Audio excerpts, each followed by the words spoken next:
Hello, I'm Bill Klauber, and let's talk about life. Historically, one of the biggest challenges facing life companies and agents is retention, or survival.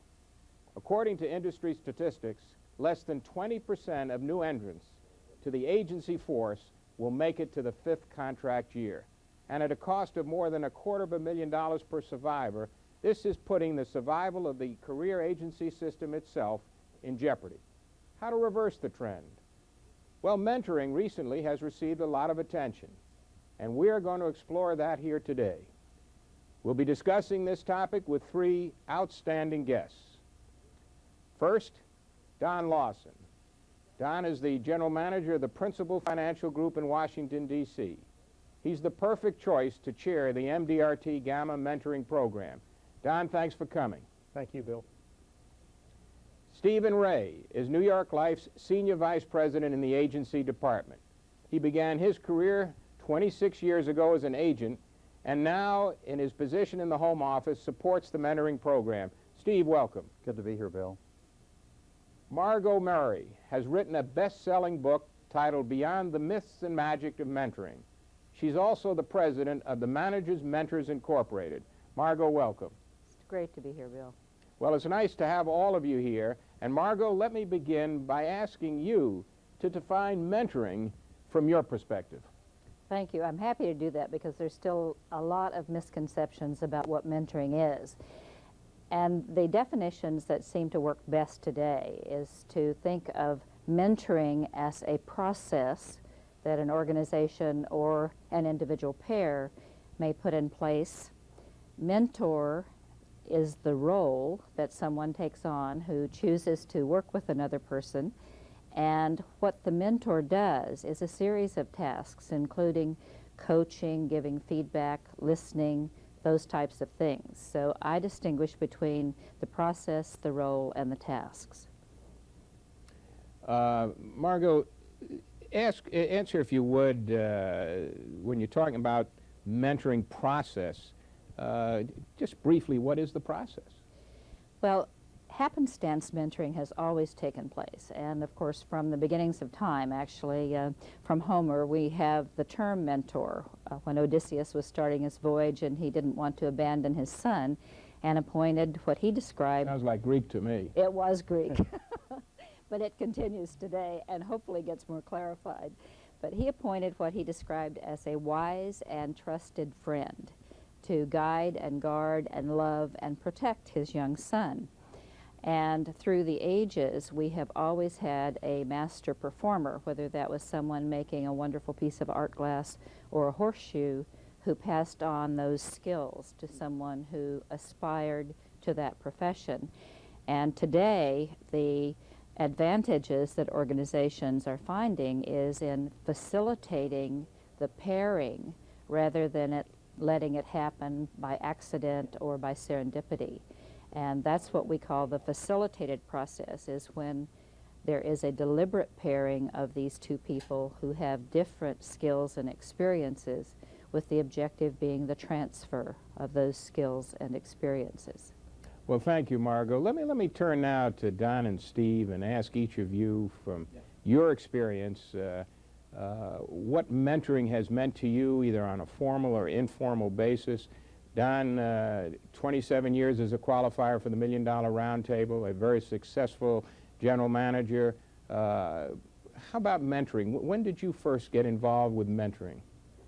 I think when I first got involved, I didn't know that I had a mentoring relationship, but I developed a friendship with the late, great John Savage through the $1 Million Roundtable, and would meet with him, and we were mentoring. He was mentoring me and giving me advice.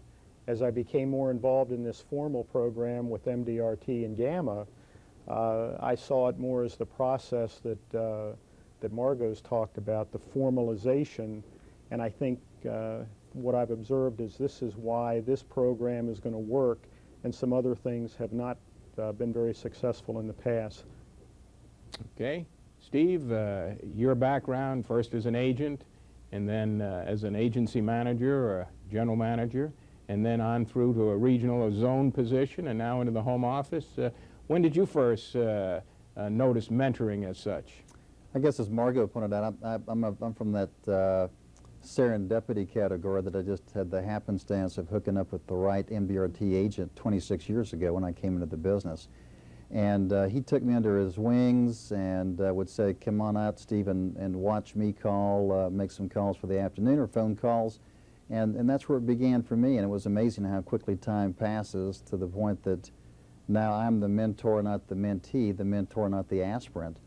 And yet we never totally grow out of the aspiring status. We're always looking for a new mentor and new ideas. But brought that on to the Western Zone as a zone officer for the company, and after the MDRT came out with this program, Phil Hildebrand, whom you know, Bill, was so much a part of the original task force, as was Don and Margo, I understand, that he brought it to us as a zone to pilot.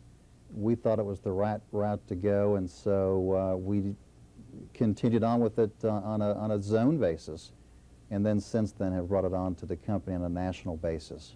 Well, before we go into further discussion on the MDRT GAMA program and some of the results, what I'm hearing from both you, Don and Steve, is that you've been the beneficiaries of mentoring, whether it be official or unofficial mentoring, in your careers. How, when you went into management, you in the Washington area and Steve, you in the Dallas area, how did you bring mentoring into your agencies when at that time it wasn't, you know, a structured program or, as Margo would say, a facilitated program? Don? You know, I think mentoring has always been around. Even as a kid playing ball, you had your heroes. I mean, those were on some level mentors. And I think within the insurance industry, I was very fortunate coming in that we had an old fella in the agency that had been there forever and had done a great job, Pete Gilmore. I think you knew Pete. Oh, sure. And he had that big corner office, and I wanted to be like Pete. And I would go down and talk with him, and he'd take me to lunch. And as a young manager, that pairing of the senior person and the new aspirant seemed like a very natural process of pairing people together. And I've tried to do that over the years. Okay, Steve, how about you? You know, I think, again, I was fortunate that I was able to catch the mentoring program. Some things are caught, some things are taught, some things are both. So I caught the mentoring program early in my career.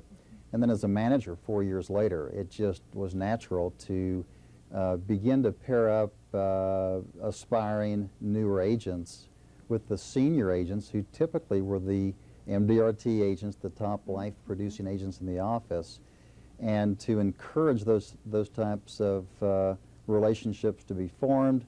And from that, we saw retention, which you mentioned earlier, Bill, begin to really improve tremendously because of the relationships with senior, established, high-producing agents.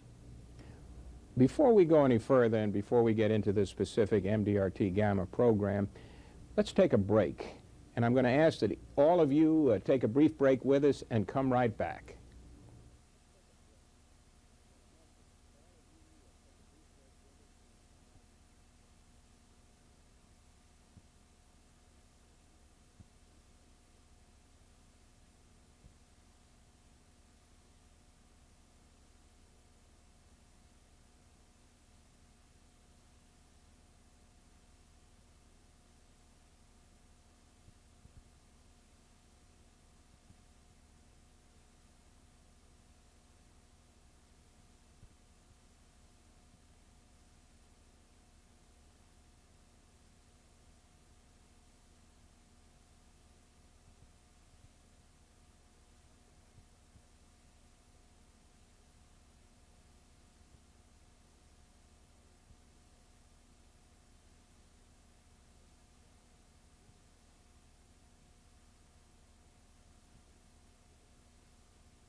Thank you for rejoining us. We're back with our guests, Margo Murray, Don Lawson, and Steve Ray.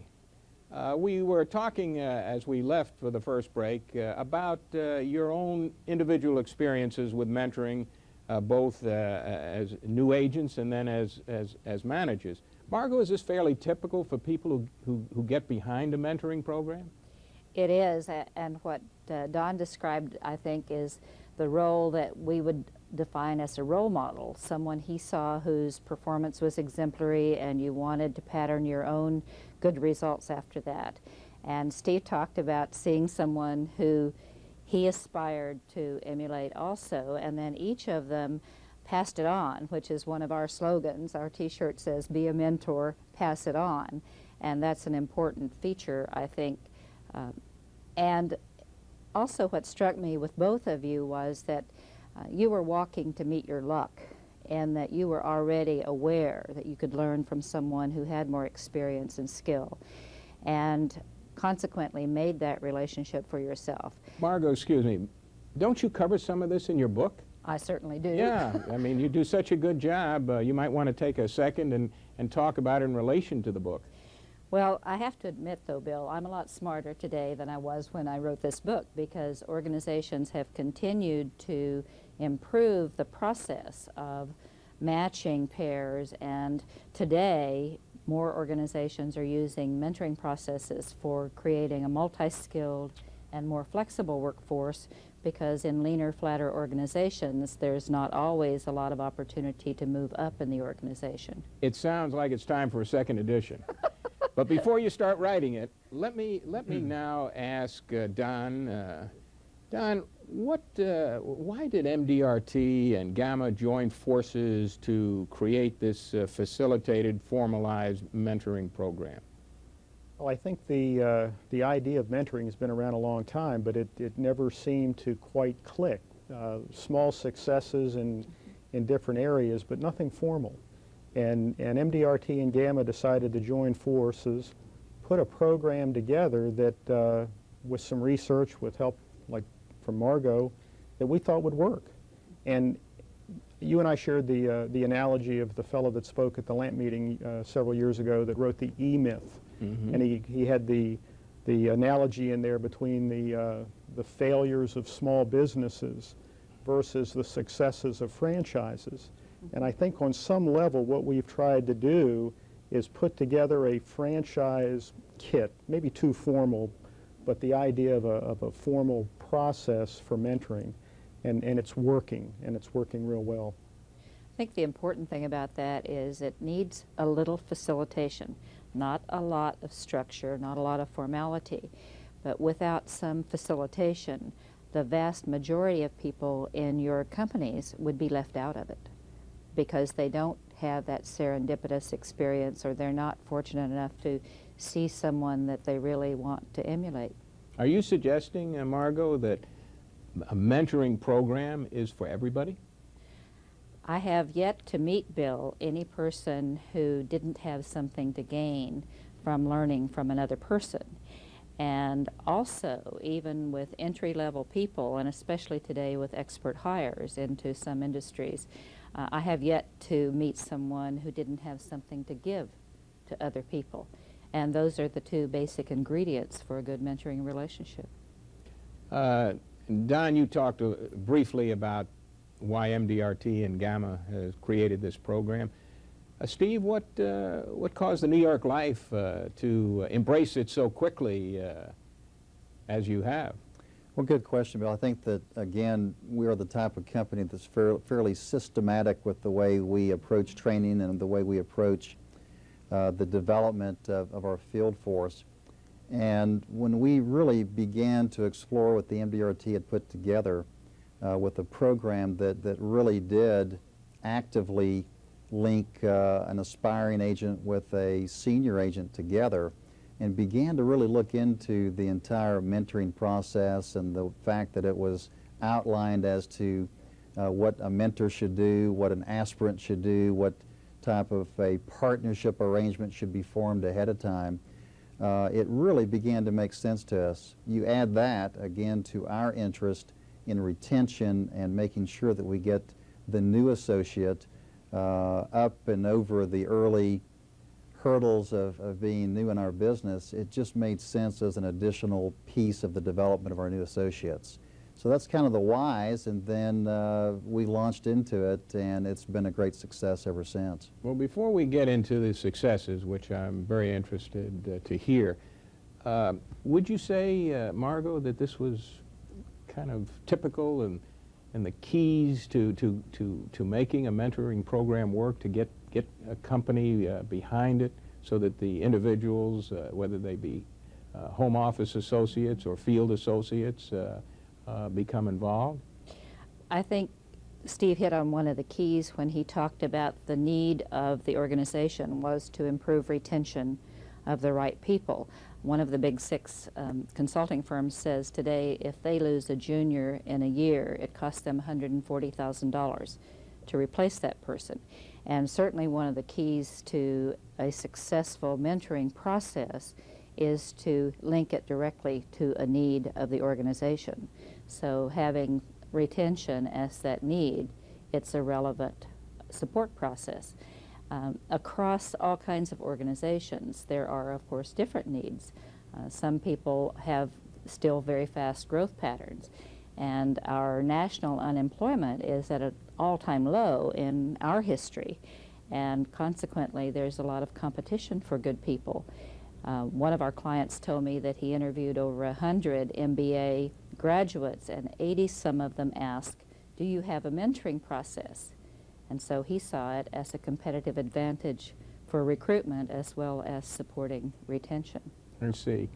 Don, responding to what Margo said about getting these mentoring relationships going, how does the MDRT GAMA program recommend that be done? Well, we try to find certainly an MDRT member. That's the core connection. And I think an MDRT member who has attended the annual meeting and understands the magic of the round table. And then we find the aspirant, the person that wants to be a member of the round table. We use a test where we put the aspirant and the mentor together in a room. They take a little psychological evaluation. They share their results with one another to make sure that the teams are compatible. We send them through a fairly complex yet simple paperwork process where we identify goals for the aspirant. We put a game plan together. I guess a marketing plan would be a good definition. How often are we going to meet? How long will this relationship last? What do we expect from one another? We try to get all those cards out on the table early on, which I think does a lot to guarantee the success of the program. Okay. Margo, that sounds like structure to me. But before you get a chance to respond to that, it's time to take another short break. Please stay with us for more discussion on mentoring. Thanks.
Well, thanks for rejoining us. We're back with our guests, Margo Murray, Don Lawson, and Stephen Ray, talking about mentoring. Margo, I think we left off where I mentioned that it sounded, the way Don described the program, structured to me. What's your response for this unstructured program? Well, as I said earlier, I think if you don't facilitate the pairings, you leave too much to chance and too many people get left out. And what was important about what Don said was the facilitation can be elegantly simple. Making sure that they understand each other's work styles, making sure that they talk about their expectations of each other so there's not a real mismatch there. And then basically create a development plan, and it could be tied into the aspirant's marketing plan that specifies the skills and experiences that they will work on, and then get out of their way and let them work the plan. Don, does anybody say to you and your committee that this sounds like maybe a little bit too much paperwork and too much structure? Some people have said that, and my response is take the time to get in there and look at it. It's not as complicated as it appears. Margo mentioned the pairing. In our pilot program, Bill, the only team that did not make it through, we had a mismatch pair. But of the 23 teams that went through the original pilot, every one of the aspirants made it through the year. That's retention. And every one of the aspirants also had increased productivity, and actually 3 or 4 of the teams qualified for roundtable either at the full level or at the 80% level, and that was in a 6-month period of time. It's phenomenal. Yeah. That's great. Steve, let me ask you, after hearing those results from Don, what's been your experience at New York Life with the program? Well, we're happy that the pilot worked because we were a part of the pilot to a certain extent, but we really wanted to find out how we would do as a company with the program. And as I say, we launched it in late '95 and began with some successes in '96. But last year it really began to hit some tremendous areas where we had nearly 600 teams signed up by year end. And again, that all received the MDRT program and the kits and the tests and made their partnership agreements to begin with. Some of them decided to meet weekly, some of them decided to meet and do field work together, some of them decided to meet monthly. But they all had some agreements ahead of time as to what they were both trying to get out of the program, and that was important.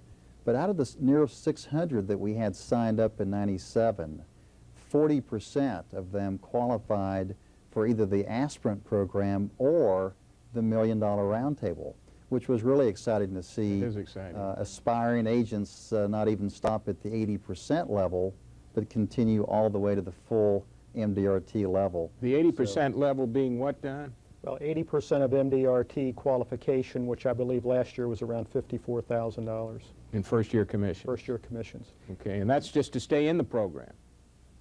Well, you don't need to qualify to stay in the program. You can stay in the formal program up to 3 years. The goal, obviously, is to get the aspirant to the roundtable level as quickly as possible.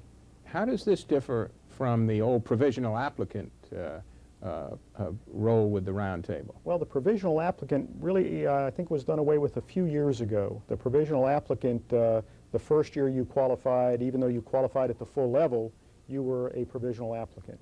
Now, under the new rules and regulations, you make the roundtable, you're a member of the roundtable. Steve, who puts the teams together? Who decides A and B are going to be the mentor and the aspirant? Well, it is the MDRT GAMA program, and therefore the management are very much involved with helping to pair up senior agent with aspiring agent to make sure that they are compatible enough, get the test taken, make sure that they are definitely compatible enough, and then proceed on with making sure that they work markets together, get their partnership agreement set up, and go from there. But I have to say that even from the home office, the commitment from the national level directly to our $1 Million Roundtable members, encouraging them to become involved with the aspirant program has helped also. So sometimes it's been the MDRT agent who has gone to their manager and said, I'd like to get involved with this program. Other times it's the manager going to the roundtable agent. So it's really, though, the local agency manager who coordinates this, if you would, making sure that the right combination, if possible, is brought together initially. That's the ideal situation. We have some training going on this year For the managers? For the manager, also Really? to help them out with their role in trying to support the aspirant and the mentor agent, as well as training for the mentor to help them become better mentors. Margo, your book addresses that a little bit too, about the need for selection of the teams and the training. You want to comment on that? It's also really important to get the support of the manager, not just the manager of the aspirant, but the manager of the mentor as well, because without that support, the two of them are going to feel like they're kind of going this alone. And the whole basic concept of mentoring is to avoid trial and error learning and to have just enough guidance to avoid the errors and have more of the successes. So a couple of the important keys to a successful process is involving the managers and that preparation for the mentor that you're talking about. We don't call that assessment tool a test, and few of us have a choice of the style of work of people that we encounter, whether that's a customer, a client, or someone, a coworker. But that particular tool helps people to recognize similarities and differences in work style and to develop a communication process that won't break down when there's pressure and stress and questions about whose customer that is and how you manage the business. Let me ask each of you maybe to give me no more than a 15 or 20-second response. Is this MDRT GAMA mentoring program, is it the cure, is it the panacea for the retention problem that we've been suffering in this industry for a long time? Don, let me start with you. Well, I believe it has that potential, Bill. As I've traveled the country and talked to life underwriters groups and home offices, and I ask the question, how many in the room are here because someone helped them along the way? Invariably, 90 to 100% of the hands go up. If we can make this process easy to work with, yeah, I think it can be. Steve, what's your feeling about We are that? cautiously optimistic, Bill, and we'll say this, that out of the 100 or perhaps 999 factors that affect retention, we think that this is one of the major factors that really can affect retention positively in the future. Margo, do you want to make a comment on that? I do, because I'm on the side of Steve. I would like people to have healthy skepticism about this, and then, like Steve, to look at the data. If you have 600 people whose productivity is better, that's data that you could say will help us make a decision about involving more people. Well, I wish we had time for more discussion, because there's so much more I'd like to ask about this program, so maybe we'll have another shot at it sometime. But let me thank each of you. Margo, thank you for participating. Steve, thank you. And Don, thank you for the role you're taking in chairing this committee. And I appreciate all your participation. We will look forward to seeing you again, and we do have another program coming up on mentoring with a mentor and an aspirant. Thanks.